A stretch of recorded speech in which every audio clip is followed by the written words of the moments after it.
कुछ दिन पहले कुछ ऐसा हुआ मेरी लाइफ में जो एक्सपेक्टेड नहीं था। मतलब किसी इंसान के साथ में कोई बिजनेस कमिटमेंट हुई, राइटिंग में एग्रीमेंट भी हो गया, उसके बाद में वो इंसान बैकआउट कर गया, थोड़े से पैसे मार लिए। तो ऐसा कुछ हुआ जिसकी वजह से अंदर गुस्सा आया।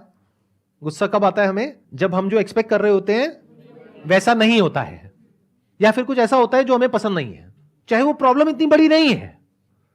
यानी कि ये जो मैं अपनी सिचुएशन से रिलेट करके बता रहा हूं, मेरे स्टैंड पॉइंट से देखोगे तो वो फाइनेंशियल लॉस बहुत बड़ा नहीं है, छोटा सा है, लेकिन उसकी वजह से गुस्सा बहुत बड़ा है क्योंकि उस इंसान ने धोखा दे दिया। मतलब इसके पीछे क्या है? एक एक्सपेक्टेशन है मेरी कि वो इंसान इस तरीके से एक्ट करना चाहिए था और उसने नहीं किया, कुछ अनफेयर हुआ मेरे साथ में। तो जैसे ये फीलिंग आती है कि मेरे साथ में कुछ अनफेयर हो रहा है तो गुस्सा आता है हमें, यहां से गुस्से की शुरुआत होती है। अब इसको आराम आराम से देखना क्या होता है, मैं आपको बिल्कुल एग्जैक्ट बताता हूं। ब्रेन के लेवल पे आप सबके साथ में ऐसा होता है, बट आप कभी बैठ करके इस चीज को ऑब्जर्व नहीं कर पाते हो। मैं मतलब डेली आप मान के चलो आधा से 1 घंटा 2 घंटा बैठता हूं और वहां पर बैठ करके आराम से ऑब्जर्व करता हूं कि मेरी ब्रेन में क्या चल रहा है। तो मैंने क्या देखा कि ब्रेन में बहुत ज्यादा प्रेशर क्रिएट हुआ पड़ा है। मतलब एक एनर्जी है जो बहुत तेजी से चल रही है और उस वक्त मन कर रहा था कि किसी भी तरीके से इससे मैं फ्री हो जाऊं। मतलब उस टाइम पे उस सेंसेशन को कंट्रोल करना वाज नेक्स्ट टू इम्पॉसिबल। तो मेरा मन क्या कर रहा था कि उस इंसान को फोन मिलाऊं और अपने अंदर की जितनी भड़ास है सारी निकाल दूं। बट मैंने क्या किया, ये करने की बजाय I sat with that sensation और मैंने उसको देखना शुरू किया और मैं देखता रहा नियर अबाउट आधा पौना घंटे तक, और उसके बाद में वो धीरे धीरे डिसॉल्व हो गई। तो क्या होता है कि वो जो प्रेशर बिल्ड होता है ना अंदर, तो वो किसी भी तरीके से बाहर आना चाहता है, और जब वो बाहर आना चाहता है तो वो कई बार होता है कि उस इंसान पे बाहर आ सकता है और कई बार नहीं आ सकता है। मान लो वो इंसान आपसे पावरफुल पोजीशन में है, या मान लो कि अगर आपको पता है कि ये गुस्सा अभी उस इंसान के ऊपर बाहर आया तो आपको कोई बहुत बड़ा नुकसान हो जाएगा, तो अब वो कहीं और निकलता है। तो मैंने एक चीज यहां पर सीखी कि जब भी कभी इस तरह की एनर्जी अंदर क्रिएट हो, यानी कि गुस्सा आए, अभी एनर्जी इस लेवल तक पहुंची कैसे? शुरू हुई थी बहुत ही छोटे से थॉट से कि कितना घटिया आदमी है। बस इतना छोटा थॉट था जो सुबह से रात तक आप लोगों के माइंड में आता है, लेकिन आप इसको ऐसा समझते हो कि ये तो कुछ भी नहीं है, बोलते ही रहते हो सुबह से रात तक। और ये छोटा सा थॉट कितनी जल्दी बड़ा होता है, you can't even imagine in the wildest of your dreams. तो एक हल्का सा थॉट आया था अंदर, यानी मैंने अपने आप को बोला था कि कितना घटिया आदमी है, ऐसे कैसे कर सकता है। और वो थॉट आ तो गया, बट उसको निकालने का कोई तरीका नहीं है, वो कंटिन्यू हो गया। मैं अपने और काम कर रहा था, लेकिन बैक ऑफ द माइंड वो चल रहा था। तो जितना वो थॉट आ रहा था, मैं उसके बारे में ऐसे लोगों से बात कर रहा था जो कि मेरी तरफ थे, और वो सब मुझे सपोर्ट कर रहे थे, हाँ हाँ हाँ बड़ा घटिया आदमी है। तो वो थॉट और पक्का हो गया, तो मुझे वैलिडेशन मिल गया कि मैं सही सोच रहा हूं। अब अगर मैं सही हूं और सामने वाला गलत है, और 10 बंदे मेरे आसपास वाले कह रहे हैं कि वो गलत है और तू सही है, तो वो तो थॉट और पक्का हो गया। अब वो थॉट बहुत तेजी से घूमने लग गया। ये पूरी प्रोसेस चली थी आई थिंक 2 से 3 दिन, उसके अंदर अंदर ये काम हो गया था। और फाइनली 2-3 दिन बाद में जा करके मुझे खुद भी नहीं पता लगा कब मैं एक ऐसी सिचुएशन में बैठा था जहां पर कि मेरे को हेडेक हो रहा था और ब्रेन में इतनी तेजी से वो सेंसेशन चल रही थी, जिस टाइम पे I was in a kind of a situation कि अगर वो मेरे सामने होता इंसान तो पता नहीं क्या हो जाता। अगर मेरी जगह कोई और होता तो वो पक्का रिएक्ट कर देता, वहां पर नहीं करता, कहीं और कर देता और कुछ ना कुछ रायता फैलाता। क्योंकि जैसे ही आप रिएक्ट करोगे इस स्टेट में, विच इज एंगर, तो बाहर क्या निकलेगा? एंगर। तो वो जो एनर्जी होगी जहां भी जाएगी, जिससे भी जाकर के टकराएगी, वहां से सामने से एक रिएक्शन आएगा। जैसे ही रिएक्शन आएगा आपको और गुस्सा आएगा। यानी उस गुस्से में अगर मैं उस इंसान को मैसेज कर देता कि तू ऐसा कैसे कर सकता है, तू कितना घटिया आदमी है, ये है वो है, कुछ ना कुछ रायता मैं जरूर फैलाता, तो सामने से कुछ ना कुछ रिएक्शन आता, और रिएक्शन आते ही मेरी जो साइकिल है ये और स्ट्रांग हो जाती, गुस्सा और बढ़ जाता, फिर मैं कुछ और बड़े लेवल पर रिएक्ट करता, फिर सामने वाला भी बड़े लेवल पर रिएक्ट करता।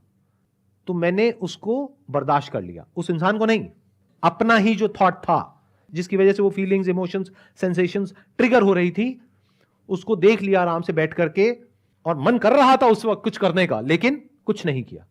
Next day everything was normal. अगर वो बंदा आपको दोबारा फिर से मिल जाए तो? अब अगर वो मिल जाए तो कोई दिक्कत नहीं है, क्योंकि उस प्रॉब्लम को सोल्यूशन निकल गया अगले दिन।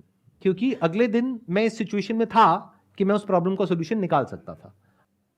आराम से बैठ करके इस चीज़ को देख पा रहा था कि अगर ऐसा हो भी गया तो इसका मतलब ये नहीं है कि एक इंसान चोर है तो पूरी दुनिया चोर है, या एक इंसान घटिया है तो सभी घटिया है। ये गलती हम कर बैठते हैं, और उसकी वजह से क्या होता है, हमारा पूरा वर्ल्ड व्यू चेंज हो जाता है। देन हमारा नेचर ही ऐसा हो जाता है कि हमको हर एक पे गुस्सा आने लगता है। और ऐसे बहुत लोग हैं, सड़क पे आप जा रहे हो, हल्का सा टक्कर हुई भी नहीं है, थोड़ा सा उसके पास पहुंच गए, और इधर से उसने देखा, आपने बड़े भोलेपन से उसको देखा, बताऊं तेरे को? तो क्या बताएगा भाई, कुछ नहीं हुआ है, और क्यों बताना है तुझे मुझको, मैं कौन हूं? मतलब समझ रहे हो, वो इंसान भरा पड़ा है गुस्से से। और ऐसे बहुत लोग हैं जो हमारे आसपास में घूम रहे हैं। तो इस तरह से आप देख सकते हो, वो तब देख सकते हो जब आप खुद कूल और काम हो। अगर आप भी अंदर से भरे पड़े हो और वो जो सामने वाला है गाड़ी वाला वो भी भरा पड़ा है, तो हो गया काम। फिर तो दोनों अपनी अपनी बीवी का गुस्सा एक दूसरे पे निकाल देंगे। ये जो चीज होती है, अगर इसको सही टाइम पे ना रोका जाए तो फिर ये आपकी नेचुरल स्टेट बन जाती है।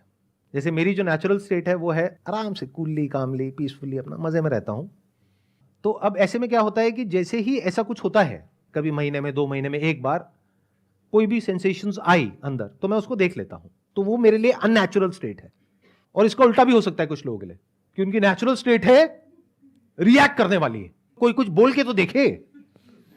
जैसे मैंने कुछ हस्बैंड वाइफ को देखा है, इस तरह का रिलेशन होता है, कभी साथ में बैठे हुए हैं, जरा सा मतलब दोनों एक दूसरे की वेट कर रहे हैं, कुछ बोल तो सही तू। और इधर से इसने बेचारे ने हल्का सा कुछ बोला, चाहे वो नहीं भी बोला जो वो एक्सपेक्ट कर रही थी, लेकिन उसने उसको फटाफट से कनेक्ट किया, हाँ हाँ तेरी माँ भी तो ये, वो तो माँ पे मत जाइयो। कुछ भी चल रहा है, भरे पड़े हैं और एक दूसरे पे फटने के लिए तैयार हैं, कभी भी फट सकते हैं। तो अगर आप ऐसा बनना चाहते हो तो दैट्स योर चॉइस, कोई बात नहीं, कोई नहीं रोक रहा आपको, फटो जितना फटना है फटो। बट याद रखना कि अगर कोई आपसे बड़ा फटने वाला मिल गया तो ब्लास्ट बड़ा भी हो सकता है, अनकंट्रोलेबल भी हो सकता है, और वो हो सकता है पूरी लाइफ के लिए आप रिग्रेट करते रहो।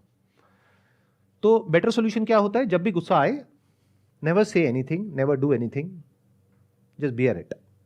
उसको ऐसे देखो पेन की तरह, इट्स पेनफुल। जब भी हमको दर्द होता है तो हम चाहते हैं कि उस दर्द से हमको छुटकारा मिल जाए फटाफट से, चाहते हैं ना?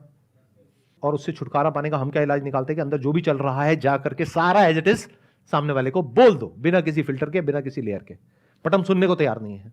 अगर सामने वाला भी बोल जाए तो गड़बड़ हो गई ना। तो इस तरह से जब आप आराम से ठंडे दिमाग से चीजों को देख लेते हैं और इसको आपको बियर करना आ जाता है, तो अब आपके पास में एक बहुत बड़ी क्वालिटी है जो बहुत सारे लोगों के पास में नहीं है। यानी जिस वक्त गुस्सा आ रहा है उस वक्त आप रिएक्ट नहीं करोगे, जिस वक्त सामने वाला गुस्से में है उस वक्त आप वहां से चले जाओगे। मतलब सिंपल से रूल है दो, कि जब सामने वाला जरूरत से ज्यादा गुस्से में है, चुपचाप वहां से निकल जाओगे, निकल सकते हो तो। सर जैसे हम ऑफिस में काम करते हैं, हमारे बॉस ने मुझे कुछ बोला गुस्से में, तो हम काम छोड़ के भाग जाएं? नहीं, आप काम छोड़ करके नहीं भाग सकते। आप बड़े पोलाइटली उस बॉस को बोल सकते हो कि जो आप बोल रहे हो वो बात सही है, लेकिन कहने का तरीका ठीक नहीं है। सर उनसे कुछ बोल ही तो नहीं सकते। तो ऐसी जगह काम क्यों करते हो? और अगर ऐसी जगह काम करते हो तो यहां पर आकर के कैमरास लगे हुए हैं, वीडियो में ये सब क्यों बोलते हो? उससे कोई दिक्कत नहीं है सर, देख भी ले तो कुछ नहीं होगा। अभी तक तो उन्होंने देखा ही नहीं था, अभी इतना कुछ हो रहा था। अब जब देखेंगे तो पता नहीं क्या क्या होगा। कुछ नहीं होगा सर, क्या ही कर सकते हैं। आप धमका रहे हो उनको? नहीं सर, ये नहीं कहता, धमका नहीं। आप उनको चैलेंज दे रहे हो? नहीं सर। और कुछ कहना चाहते हो या हो गया? इससे ज्यादा और क्या ही कह सकते हैं। ये पार्ट आप रखना चाहेंगे वीडियो में, एडिट कर दें हम? तो सर कोई दिक्कत नहीं। कोई दिक्कत नहीं है? नहीं सर। सर आपने कहा कि मतलब आप गुस्से को मतलब एज अ पेन मतलब ले लो, और फिर आप नेक्स्ट डे मतलब अगर उस बंदे से दोबारा मिलते हैं तो आप उसको कुछ नहीं कहोगे, बट ऐसा भी होता है फिर आप उस पर कभी ट्रस्ट नहीं कर सकते। मतलब मेरा क्वेश्चन एक्चुअली ये है कि अगर किसी रिलेशनशिप में आप ऐसा कुछ फेस कर रहे हैं तो वहाँ से मतलब क्या सोल्यूशन है फिर? रिलेशनशिप में तो होता है ये सब, और कहाँ होता है? देखो, अनजान लोगों के साथ में ये सब नहीं होता जो मैंने बात करी। रिलेशन में ही होगा ना, कोई आपका फ्रेंड होगा, रिलेटिव होगा, या ऑफिस में कलीग होगा, या कोई बिजनेस रिलेशन होगा, कोई ना कोई रिलेशन होगा, वहीं पर तो ये सब होगा। अनजान से क्या फर्क पड़ता है? अनजान से तो अगर थोड़ा बहुत हो भी गया तो तू अपने रास्ते में अपने रास्ते। तो अब सवाल उठता है कि क्या करें अगले दिन? अगले दिन आप ठंडे दिमाग से पहले आप देखो सामने वाले की सिचुएशन क्या है, सही टाइम मिले बात करने का तो किसी और टॉपिक से करके फिर उस टॉपिक पर आप वापस आ सकते हो अगर आपको जरूरत लगती है तो। बट अगर आपको ये क्लियर है कि सामने वाला बंदा चोर है, तो फिर बात करने का कोई सेंस ही नहीं है। अब तो बिल्कुल ऐसा है कि किसी की फितरत है मान लो काटने की, और आप जा करके उसको कह रहे हो कि भाई तू कुत्ता है, काटता है, वो और काटेगा क्योंकि उसके माइंड में वो कुत्ता नहीं है। समझ गए ना मैं क्या कहना चाह रहा हूं? राइट। मैं इनडायरेक्टली बोल रहा हूं क्योंकि किसी इंसान को कुत्ता बोलना अच्छा नहीं लगता, गाली होती है। तो एक्चुअली मतलब मैं जैसे जो बहुत क्लोज रिलेशनशिप्स होते हैं जहाँ से आप इजीली आउट मतलब अपनी आपके पास ऑप्शन नहीं है कि आप एकदम बाहर निकल जाओ, क्योंकि बहुत सारे सेंटिमेंट्स, बहुत सारे लोगों के इमोशंस जुड़े होते हैं। Like I am talking about husband और वाइफ का जो रिलेशन होता है, अगर वहाँ पे कॉन्स्टेंटली ऐसी चीज़ें हो रही हैं कि आप आगे फिर उन पे ट्रस्ट नहीं कर पा रहे हो, तो उस सिचुएशन में क्या करना चाहिए? ट्रस्ट सबसे जरूरी है एक रिलेशनशिप में, स्पेशली हस्बैंड वाइफ के रिलेशनशिप में। अगर आप अपने हस्बैंड पे ट्रस्ट नहीं कर सकते हो तो वो रिलेशन किसी काम का नहीं है।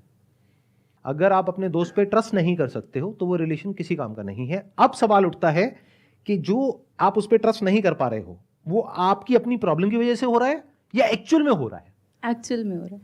इफ यू से कि वो एक्चुअल में हो रहा है, डू यू हैव प्रूफ कि वो एक्चुअल में हो रहा है? इसको इस तरीके से देखो कि कल को अगर आपको कोर्ट में जाकर के उसके ऊपर केस करना पड़े तो कोर्ट में जाते ही आप किसी के बारे में कुछ भी बोल दोगे तो सबसे पहले कोर्ट क्या कहेगा? प्रूफ क्या है? कोई भी आकर के कुछ भी बोल सकता है, किसी के अगेंस्ट भी कुछ भी बोल दिया। प्रूफ क्या है आपके पास में? तो if you have proof of what you are saying is true, then you have to see कि क्या मैं उसको इंटरपोलेट कर रही हूं अपने माइंड में। इंटरपोलेट का मतलब होता है कि क्या मैं उसको बढ़ा चढ़ा करके अपने माइंड में बोल रही हूं कि उसने गलती करी है इस लेवल की और मैं कह रही हूं कि उसने इस लेवल की गलती कर दी है। यह भी समझना पड़ेगा। तो it is not that simple and that straightforward, but इस तरह की क्रिटिकल थिंकिंग के लिए you need to have a peaceful mind. तब आप एक्चुअल में देख सकते हो, एक्चुअल में समझ सकते हो कि एग्जैक्टली चल क्या रहा है। सर अगर कोई गलत कर रहा है आपके सामने और बार बार वही गलती कर रहा है, वो एक बार को हम चलो आपके कहने पे सर हमने मतलब करा भी है कि ठीक है गुस्सा आ गया, घर बैठ गए, फिर आता सामने, फिर वही होता है बार बार, फिर बैठ गए, तो सर कैसे मतलब कैसे रोके अपने आप को? नहीं तो इसका मतलब आपने मेरी वीडियोस ध्यान से नहीं देखी। देखो मैं बताता हूं, मैं ये नहीं कहता कि अगर कोई आपके साथ में गलत कर रहा है तो आप चुपचाप बैठ जाओ और कुछ मत करो डर करके। मैं कहता हूं लड़ो, लेकिन शांत मन से लड़ो। अगर गुस्सा आ रहा है तो पहले अपने गुस्से को शांत होने दो। जब गुस्सा शांत हो जाए तब आराम से ठंडे दिमाग से लड़ो।